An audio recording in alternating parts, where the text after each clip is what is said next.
यहाँ तक कि सिटिंग चीफ मिनिस्टर, जो आज तक भारत के इतिहास में कभी नहीं हुआ, सिटिंग चीफ मिनिस्टर को उसके घर से घसीटकर जेल में डाला गया और 6 महीने तक जेल में रखा गया। पूरा का पूरा फर्जी केस था।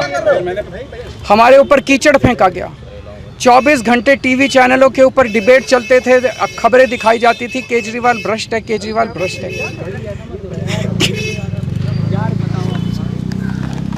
बहुत बहुत बधाई अरविंद भाई आपको और मनीष भाई, आप दोनों को।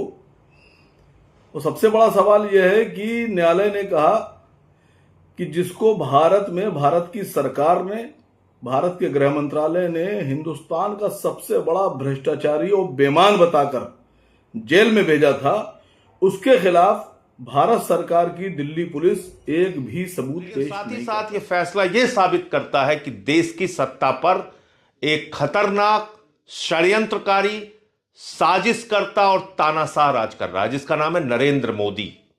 और उस नरेंद्र मोदी ने गहरी साजिश रची देश के सबसे लोकप्रिय ईमानदार मुख्यमंत्री अरविंद केजरीवाल के खिलाफ। खबर यह है कि अरविंद केजरीवाल को आज़ाद तो कर दिया है, रिलीज तो कर दिया है, लेकिन बहुत सारी बातें और बहुत सारी ऐसी खुलासे हैं जो अभी होने बाकी है और हो रहे हैं। और आपको लगता है कि इतने दिनों तक के जो अरविंद केजरीवाल जेल में बंद रहे, उनके डिप्टी सीएम मनीष सिसोदिया जो जेल में बंद रहे, क्या लगता है कि जेल से बाहर आने के बाद, रो लेने के बाद, इंटरव्यू के बाद सारी बातें ख़त्म हो जाती है? अगर ऐसे ही है तो मुझे लगता है कि शायद आप उन तमाम निर्दोष लोगों पर प्रहार है जो लोग आज भी निर्दोष जेल में बंद हैं। खैर, अरविंद केजरीवाल को पूरी तरह से रिलीज़ कर दिया और कहा कि अरविंद केजरीवाल कट्टर ईमानदार है, मनीष सिसोदिया कट्टर ईमानदार है। ये शब्द, ये जुमले खुद अरविंद केजरीवाल के हैं। बात यहीं पर ख़त्म नहीं होती है, बल्कि शराब घोटाले को लेकर के इस वक्त अरविंद केजरीवाल पर पूरी तरह से प्रहार हुए थे और ईडी सीबीआई ने छापा मारा, ईडी ने छापा मारा, सीबीआई के थ्रू ये सब कुछ जाँच हुआ और इस वक्त सुप्रीम कोर्ट ने उसे बरी कर दिया है और बाइज्जत बरी किया है।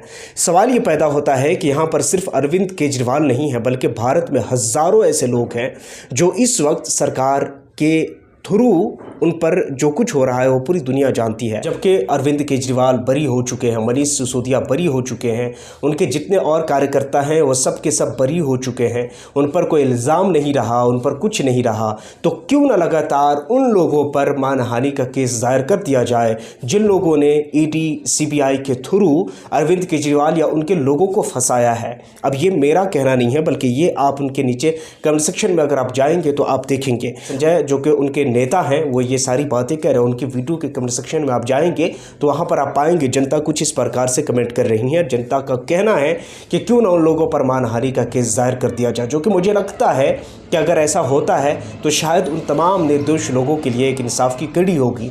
क्योंकि आप किसी भी निर्दोष को फंसाकर और जेल में डालें और उनकी ज़िंदगी ख़राब हो जाए। हालांकि अगर पिछले बीते वर्षों में अगर आप देखेंगे तो कई ऐसे लोग हैं जिनको 100 रुपये के लिए उन पर केस हुआ, उन पर मुकदमा हुआ और पुलिस उनको उठाई और उठाकर जेल में डाल गई, और जब वो बाहर निकले तो 30 साल 35 साल बीत गया है।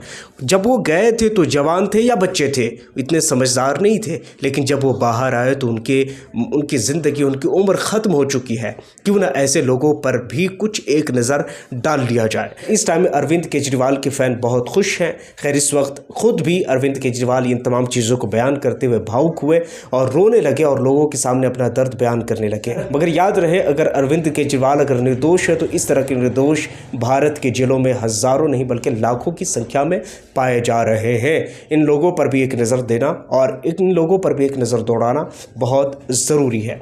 आप क्या समझते हैं नीचे कमेंट सेक्शन में ज़रूर बताइए। पहली बार आए हैं चैनल को ज़रूर सब्सक्राइब कर लीजिए, बेल आइकन को प्रेस कर लीजिए। अपना बहुत सारा ख्याल रखिए। मिलता हूँ किसी और वीडियो टॉपिक के साथ, जब तक के लिए थैंक यू फॉर वॉचिंग।